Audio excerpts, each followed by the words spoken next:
afternoon, my people. Welcome to my channel. I hope your Saturday is unfolding perfectly and you are having a super fantastic day. The focus of my video this afternoon is the beef between Natembeya and Faruk because apparently these two guys have decided to lock horns.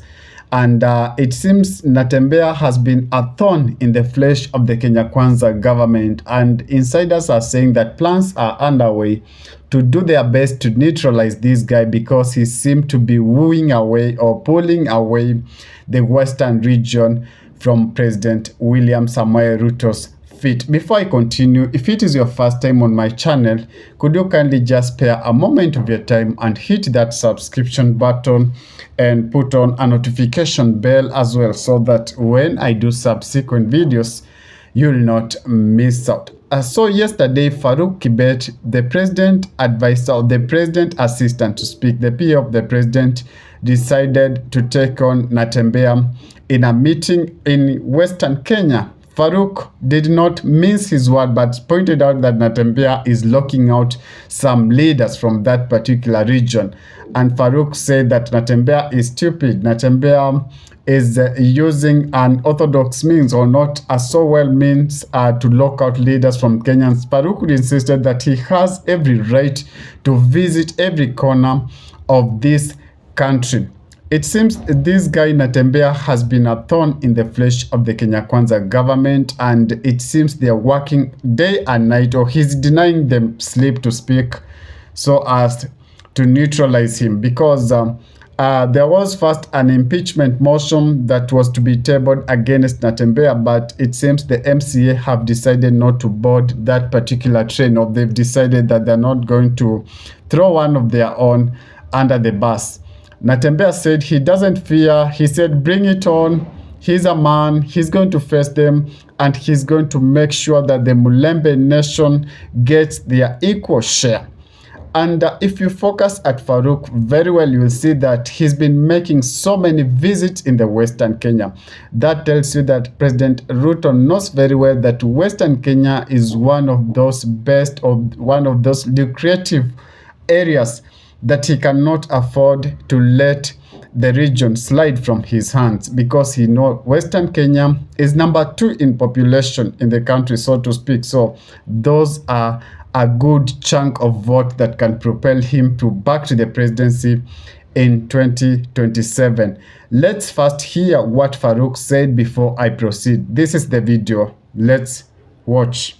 Mimi nilisikia complaint moja na leo nataka niwaulize. Ati Natembeya anasema ati mimi nisitembee Malava. Inawezekana? Natembeya no muziru na mweno mushiruta. Ati ale kabisa. Sasa wewe unaweza kupinga maendeleo ya watu namna gani? Si mimi nitembee Malava? Nichende Malava? Nebashere mnamuzungira atia kabisa. Mnamuhuma. Atia kabisa.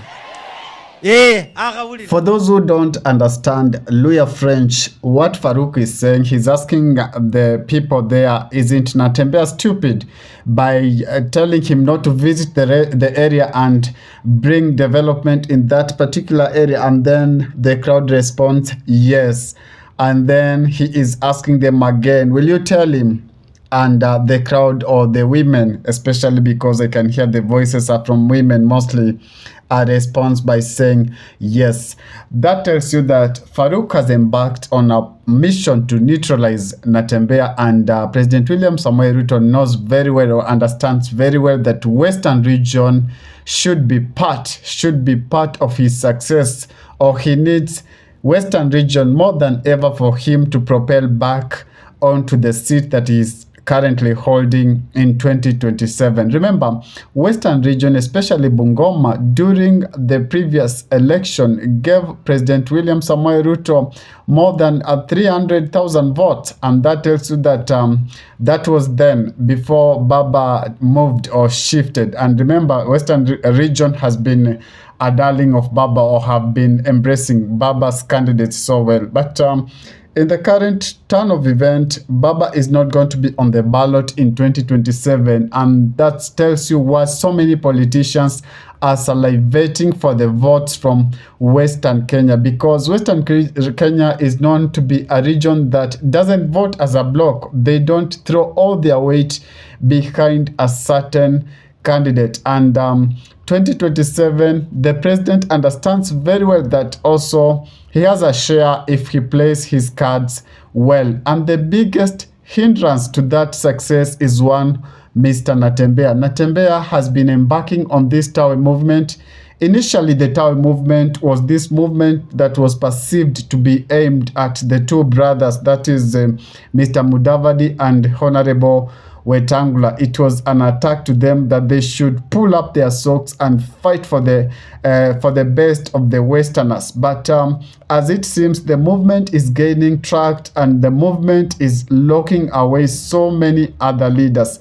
And that's why you can see the president's PA is making a camp, or he's camping in that particular region, trying their best to neutralize Mr. Natembeya.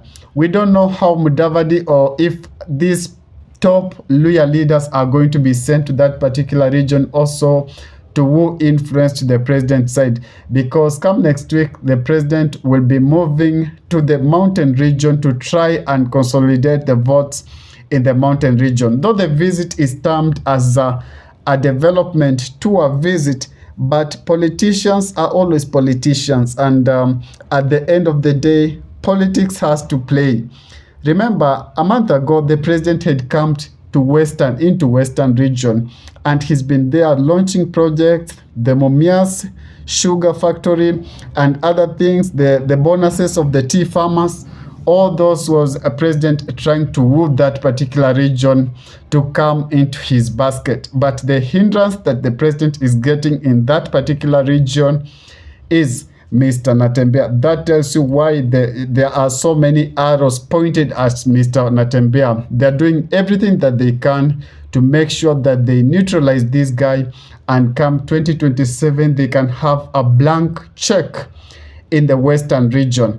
So going forward, we are going to see how this is gonna play, because today is on a weekend, and yes, Sunday also is a weekend, and I'm sure Natembeya is going to issue a rebuttal regarding the events that, or regarding the speech that Mr. Faruk gave yesterday.